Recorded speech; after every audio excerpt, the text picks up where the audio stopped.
For 21 years, the plant was more than my workplace. It was a machine whose pulse I understood better than my own heartbeat.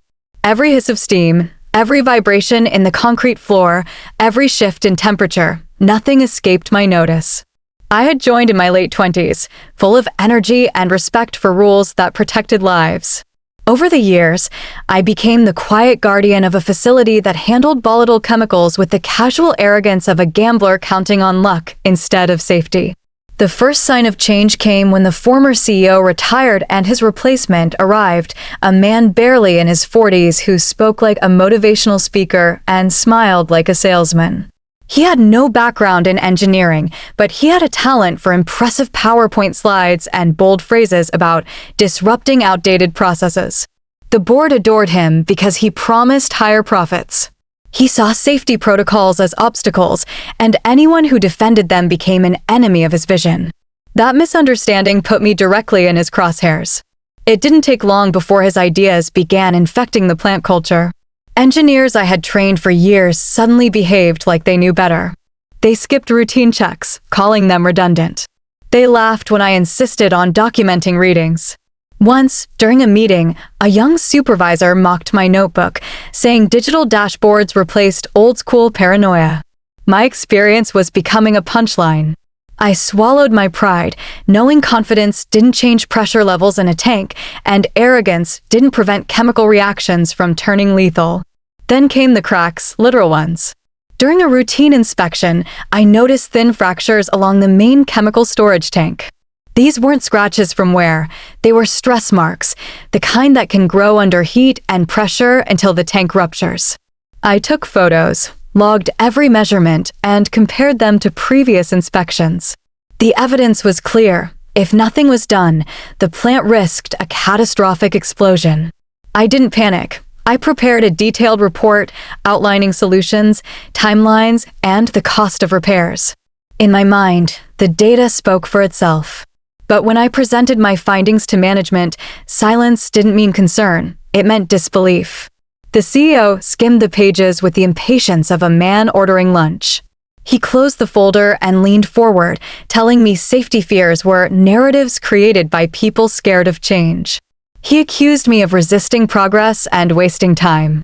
The executives chuckled when he called me a dinosaur stuck in old rules. I looked around the room, waiting for someone to defend reason. No one did. Fear of losing bonuses was stronger than fear of an explosion.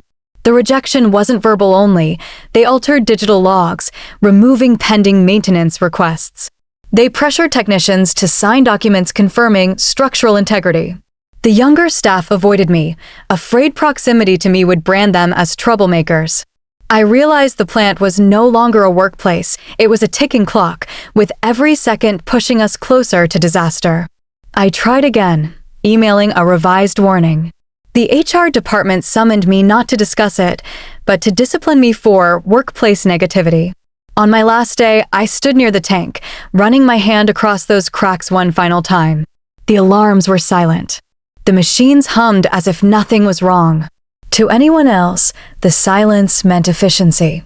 To me, it was the quiet before a storm. I wasn't escorted out, but I wasn't welcomed either. As I walked through the gates, I carried no bitterness, only certainty.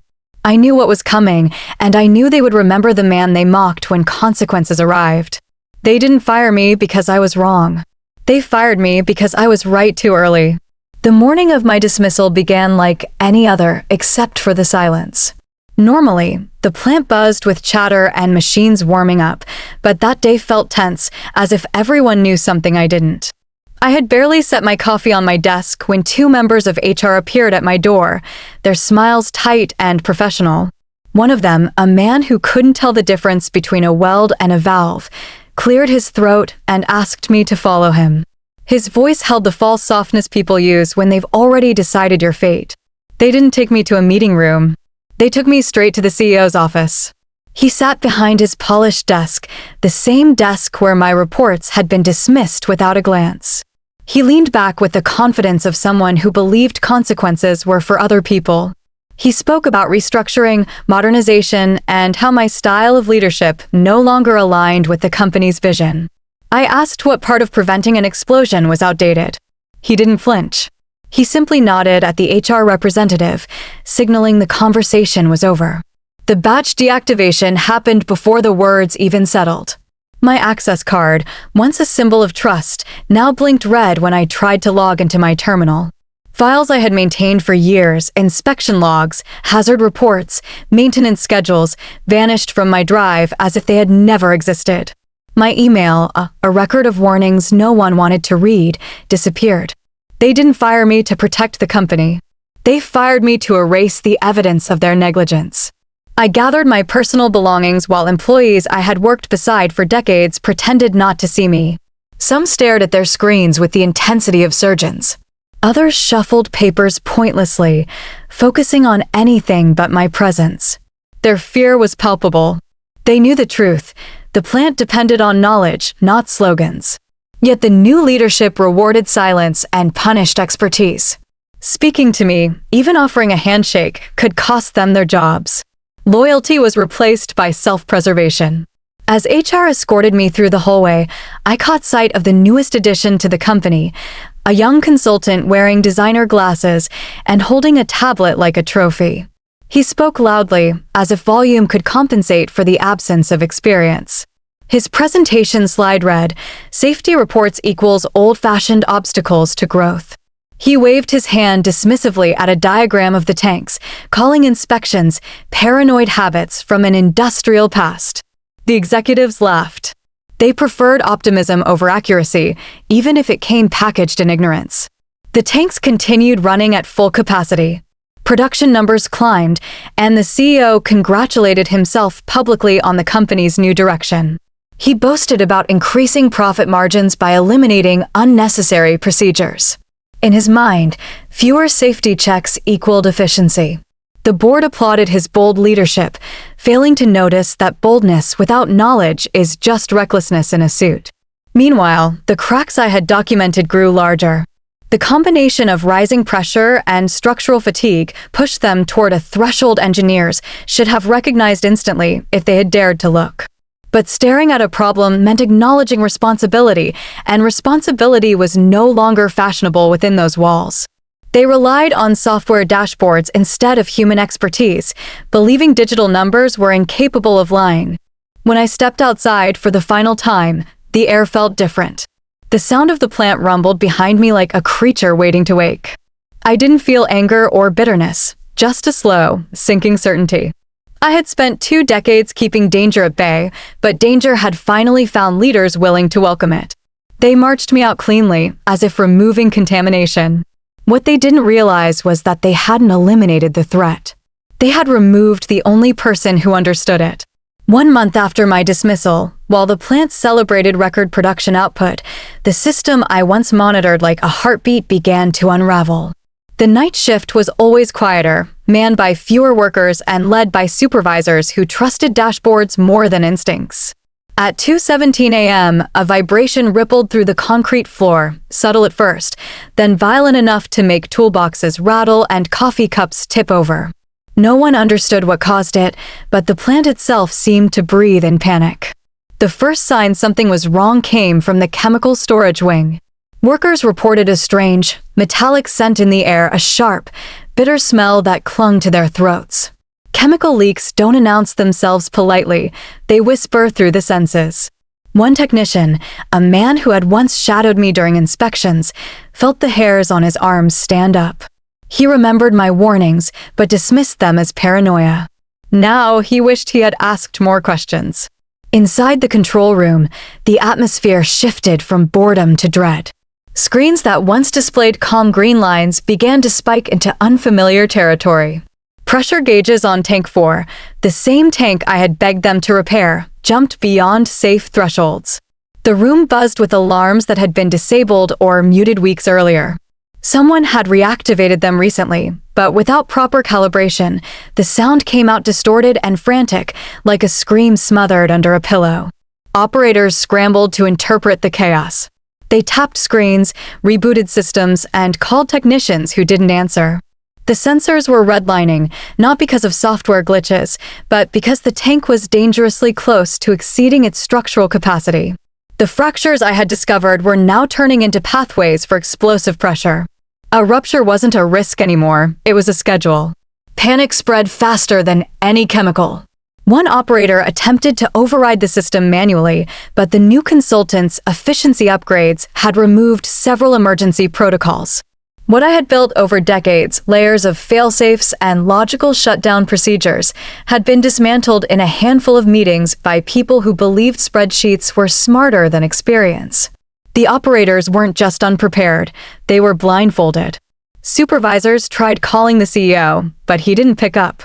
He was vacationing at his lakeside villa, celebrating the company's stock surge after announcing cost-cutting measures. The board, thrilled with his numbers, ignored all operational concerns. They never understood that numbers can rise right up until the moment something physical collapses. Machines don't read financial reports. Metal doesn't negotiate. With no leadership available, the night crew had to decide between shutting down sections of the plant, risking termination, or keeping everything running and hoping the pressure would magically stabilize. Fear paralyzed them. No one wanted to be the employee who triggered a production loss. Ironically, their hesitation created something far worse. The tremors intensified. A thunderous bang echoed from the tank room as bolts strained under pressure. Workers fled, shouting warnings too late for others to hear. The plant's emergency lights flickered, then glowed blood red. Those who still believed my warnings now saw them unfold in real time. The danger they once mocked had become a breathing monster. The alarms, once silenced for convenience, now blared uncontrollably. They weren't malfunctioning, they were announcing the truth leadership ignored, that safety isn't an expense and arrogance has a bill that always comes due. Outside, neighbors awoke to sirens, lights, and the unmistakable scent of something burning. In those terrifying minutes, the plant I protected for more than 2 decades wasn't just trembling. It was speaking. And every sound it made was a sentence they had refused to read. The chaos that erupted inside the plant that night didn't stay contained for long. Within 20 minutes, the fire department received multiple distress calls from terrified workers who had fled the building.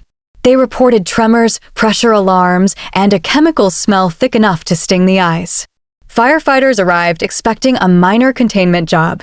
Instead, they found a facility on the brink of a major industrial disaster. As first responders approached, they immediately ordered the plant sealed. No one in or out. The flashing lights of emergency vehicles reflected off storage tanks that looked swollen, like lungs struggling to exhale. The firefighters quickly realized they lacked key information, chemical types, containment thresholds, and emergency release protocols. These weren't things they could guess at. One wrong valve turned a difficult night into a catastrophic morning. Minutes later, environmental agencies arrived. Sensors they deployed detected airborne contaminants. They traced vapor leaks to the same tank I had reported months earlier. Their faces turned grim. The plant, which leadership bragged about running lean and efficient, was now radioactive to profits. The state inspector demanded documentation for pressure control systems, maintenance logs, and structural reports. Managers shuffled nervously, passing the responsibility like a hot iron. That's when panic mutated into paralysis. My old colleagues stormed the archives, tearing through dusty binders and half-updated digital files. What they found stunned them. Every critical inspection report, emergency override instruction, and response plan was tied to my name. For years, I had documented everything because I understood that machines forgive nothing. But management, eager to erase my influence, had purged or ignored most of my communications. The new consultant had replaced my manuals with glossy slides about innovation pathways. Pretty words don't shut off a tank under pressure. The plant manager tried searching the digital database for the system diagrams he needed, only to discover access had been tied to my deactivated ID. IT couldn't recover the files. No one remembered the emergency codes. The people who once joked about my obsession with details now realized they didn't even know which button opened which valve. Knowledge they had dismissed as old-fashioned was suddenly priceless and missing. Outside, tension escalated. Cargo trucks scheduled to ship chemicals waited in the lot, engines idling uselessly. Production lines that once hummed with activity now sat silent, each second costing the company more than most employees earned in a month. By dawn, the shutdown bill was already in six figures and rising. Every missed delivery fractured contracts. Customers from pharmaceutical and manufacturing sectors sent angry messages, furious that a supplier with a spotless reputation was now incapable of producing anything. Inside the executive offices, panic met denial. The CEO finally reached at his lakeside villa, tried issuing remote instructions, unaware that half the systems he referenced no longer existed. His arrogance collided with reality. He demanded answers, but every question he asked exposed another hole in the company's operations. There were no manuals, no protocols, no institutional memory, only chaos built on digital dashboards. By noon, the plant resembled a crime scene. State inspectors issued violations. Environmental agencies prepared fines. Firefighters maintained a perimeter, determined to stop the situation from escalating. Every department head pointed fingers at someone else, but the truth was uncomfortably simple. In their pursuit of short-term savings, the company had fired the only person who understood the long-term consequences. The emergency wasn't in their budget, not because emergencies are rare, but because leadership assumed expertise was optional. They had replaced knowledge with confidence, logic with slogans, and safety with profit margins. Now the bill for their ignorance had arrived, and there was no discount line item for regret. The day after the shutdown, investigators descended on the plant like surgeons preparing for an urgent operation. They carried clipboards, laptops, and expressions sharpened by years of dissecting corporate disasters. Their task was clear: determine how a facility with state-of-the-art machinery and record-breaking profits had nearly torn itself apart. At first, executives tried to bury them in corporate jargon, insisting that the incident was an unforeseen mechanical glitch. But investigators don't listen to adjectives. They chase facts. The first discovery came from the maintenance department. A junior technician, nervous, sleep-deprived, and terrified of losing his job, confessed that pressure readings had been flagged weeks earlier. He admitted he had tried reporting them, but his supervisor dismissed the concerns, claiming management no longer wanted delays caused by safety paranoia. That phrase caught the investigators' attention. It wasn't a technical term, it was a cultural diagnosis. From there, the trail widened. Investigators demanded access to the plant's internal communication logs. At first, IT tried stalling, claiming encryption issues. But subpoenas have a way of unlocking digital doors. Soon, emails poured into an evidence folder, timestamped, archived, and impossible to reinterpret. Each message painted a disturbing picture.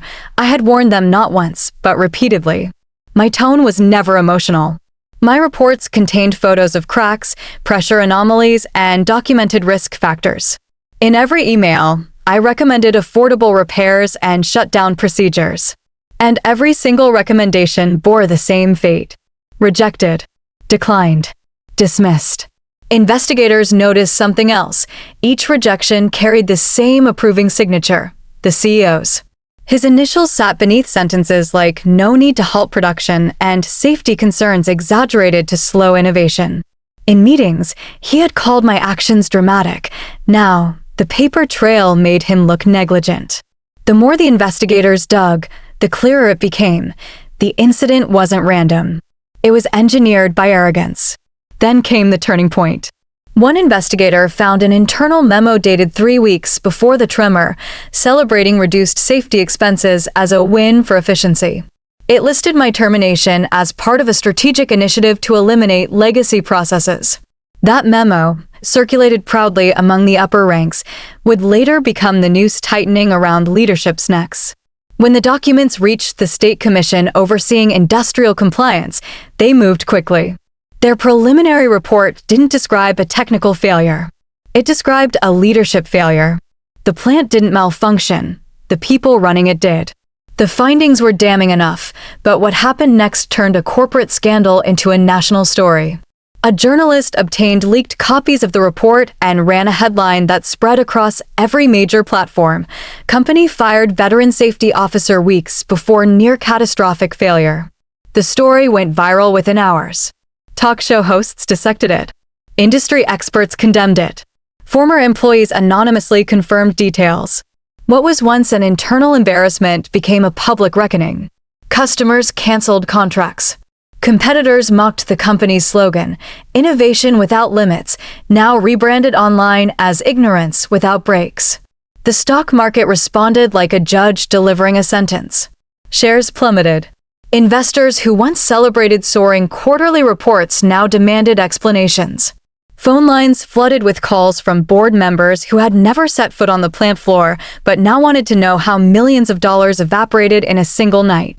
Executives scrambled for narratives, but each lie dissolved under the weight of the evidence. My name, once dismissed as a relic of old practices, became the center of the story. Not because I sought fame, but because documentation never forgets what egos try to erase. In boardrooms across the country, leaders whispered a lesson my former CEO learned too late. You can ignore a warning, but you cannot outrun its consequences. And this time, the bill arrived stamped with signatures they couldn't deny. The summons arrived in an envelope with a government seal, short, formal, and unmistakable. I was required to testify before the Industrial Safety Commission. For years, I had been the man who prevented disasters quietly. Now, I was the man who would explain one publicly. The irony wasn't lost on me. I didn't prepare rehearsed speeches or emotional declarations. I simply gathered what I always relied on: documented facts, time-stamped reports, and evidence no boardroom ego could dilute. The hearing room was packed.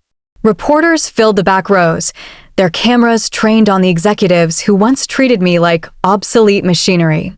Investors, lawyers, and regulatory officials watched every move.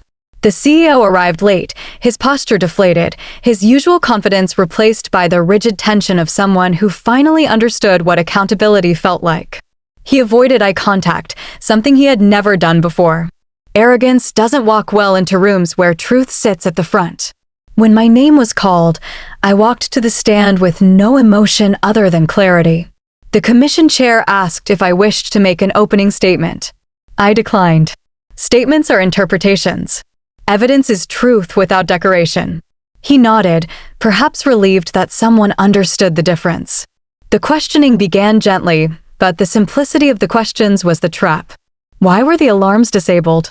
I opened a folder and presented an email chain. The CEO's signature appeared beneath an order to silence the alarm notifications for workflow fluidity. The room shifted. Lawyers leaned forward. The commissioners waited.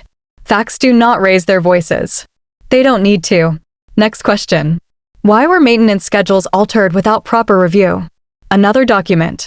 This time, a memo praising reduced downtime and commending the new consultant for eliminating legacy procedures. The commissioners didn't need me to explain what legacy procedures meant. The memo did it for me, procedures that kept the place alive. A ripple went through the room. Executives who once laughed at my insistence on inspections now looked like people who wished time travel was an option. Then came the question everyone anticipated. Why were safety budgets cut? I placed the final document on the table. A spreadsheet approved by the CEO, showing red lines slashing safety allocations and rerouting funds to a marketing campaign promoting the company's innovative leadership.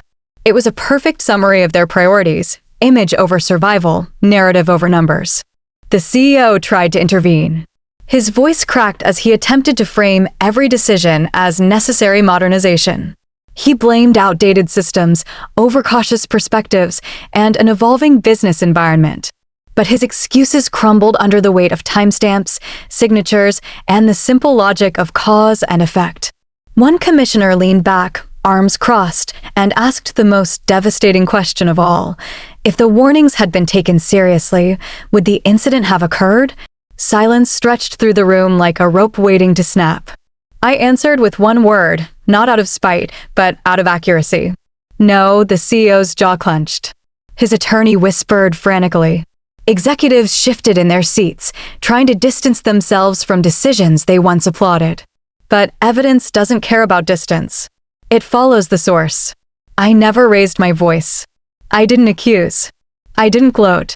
The truth stood on its own legs, taller than pride and heavier than excuses.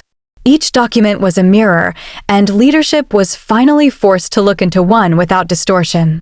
When I stepped down, the room didn't applaud. It didn't need to. The silence itself was acknowledgement.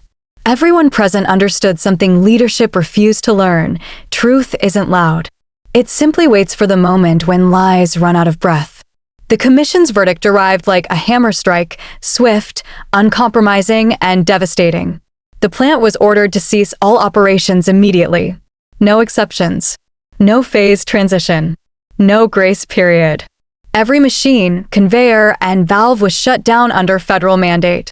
For the first time in decades, the colossal facility that once ran day and night stood silent, as lifeless as a monument erected to commemorate someone else's mistake. The irony was brutal. The company that bragged about record output suddenly produced nothing except headlines. The shutdown wasn't merely administrative, it was surgical. Inspectors cordoned off entire wings of the plant, marking unsafe zones with bright yellow tape. Environmental teams drilled into the soil to assess contamination levels. Engineers dismantled old pipelines in search of corrosion. Every bolt, seal, and pressure gauge became evidence in a forensic autopsy of negligence. What executives had dismissed as paranoia was now the foundation of a multi-million-dollar reconstruction plan. Those first weeks were financially catastrophic. Contracts were paused or canceled outright. Clients who once boasted about sourcing from a cutting-edge supplier now scrambled to distance themselves.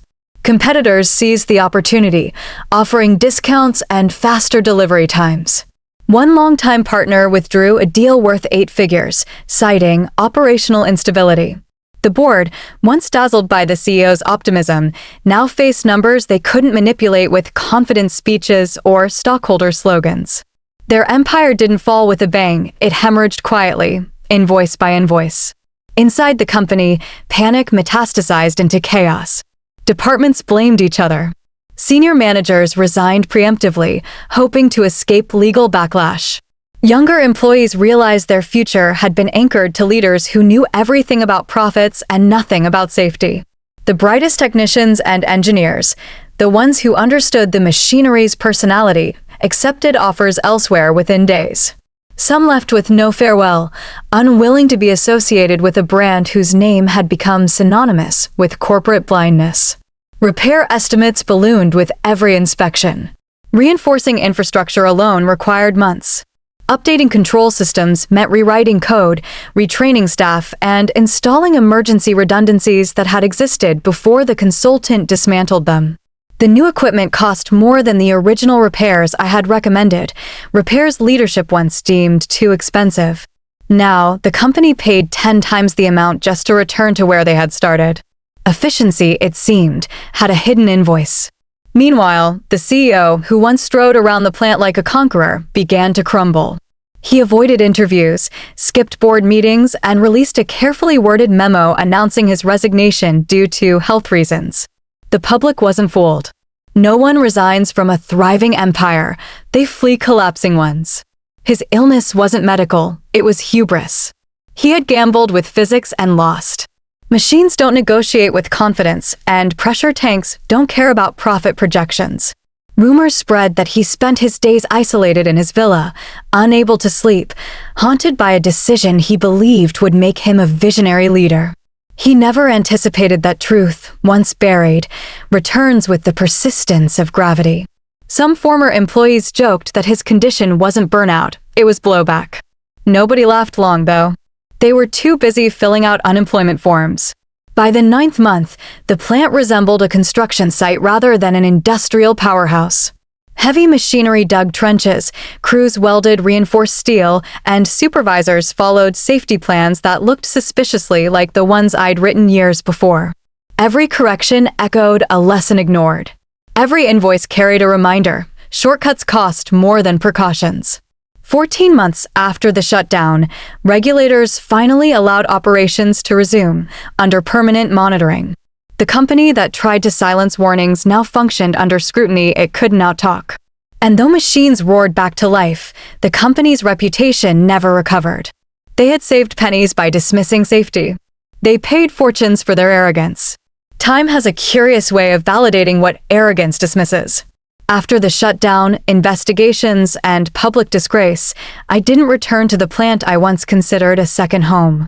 I walked away, not out of resentment, but out of recognition. Some environments don't deserve expertise. I spent several months consulting quietly, helping smaller firms understand the value of preventive safety measures. Word traveled. Not through advertisements or marketing campaigns, but through boardroom whispers and executive confessions. There was a man who predicted disaster before it happened. Soon, my calendar filled faster than I could manage. Companies from different countries, industries, and jurisdictions reached out, asking me to evaluate their systems. They didn't care about titles or diplomas, they cared about results. One executive flew across continents just to secure a consultation slot. When I quoted my rate, a weekly figure higher than my old annual salary, he didn't blink. That moment revealed a truth corporate leaders often forget. Experience becomes priceless only after ignorance becomes expensive. My consultancy grew not because I sought revenge, but because the world finally understood a lesson I spent decades trying to teach. Safety isn't a cost, it's the foundation of survival. It isn't a department, it's a philosophy. Every plant I audited, every pipeline I examined, every emergency system I reviewed reminded me of something that once frustrated me beyond words. Prevention is invisible until failure becomes public. What astonished me most was how often I met versions of my former CEO in other companies. Different names, different suits, same arrogance. Men who believed shutting down alarms was leadership. Men who trusted profit forecasts more than the engineers keeping their plants alive. Men who called caution fear and risk innovation. They welcomed efficiency, but forgot that the cost of collapse is always greater than the cost of caution. In each facility I certified, I implemented frameworks built on facts, not wishful thinking. I demanded accountability for every valve, every tank, every system, even when executives resisted. But unlike before, I wasn't an employee they could dismiss. I was the one thing they feared now, a necessary inconvenience. When someone pays a premium for truth, they listen. News about my work circulated across industries. Conferences invited me to speak. Regulators requested my insight. A documentary crew once asked me how it felt to be vindicated. I told them vindication wasn't my goal. My goal was to prevent other workers from breathing toxic fumes at 2:17 a.m. because someone on the top floor misunderstood the physics of pressure. Meanwhile, the company that fired me became a case study taught in business schools, not as an example of innovation, but as a reminder of how leadership without humility corrodes from the inside.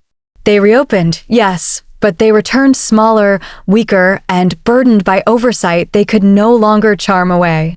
Their brand lost value. Their contracts shrank. Their best employees never came back. The world moved forward. They remained stuck in the wreckage of their own decisions. Sometimes, people ask me if I regret leaving. I don't. I regret staying silent for as long as I did. Experience gave me a voice. Consequences amplified it.